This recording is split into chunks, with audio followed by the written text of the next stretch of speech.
यो चाहिँ हाम्रो बाछीलाई यो वर्षभरिलाई खानेकुराको जुगार गरेको।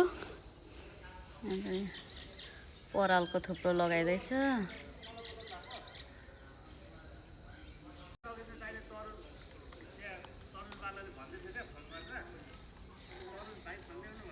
यहाँ बाटोबाट यता फाल्यो, यताबाट यहाँ चाहिँ हाम्रा खेतालालाई धमाधम छ पराल राख्नको।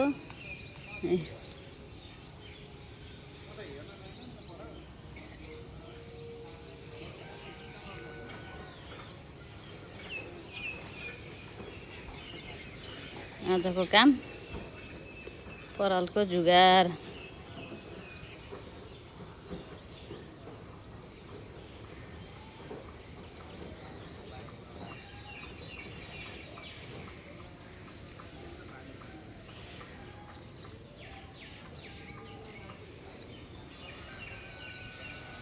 हिउँदो सिमी फलिरहेको छ।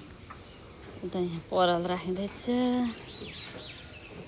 अन्त यहाँ बोर्डिङको गाडी पनि छ छेउमा। अन्त यहाँ हाम्रा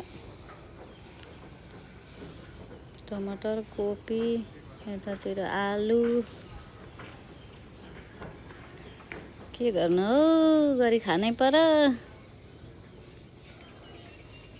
यस्तो छ है, पराल राख्दै हुनुहुन्छ यहाँ हाम्रो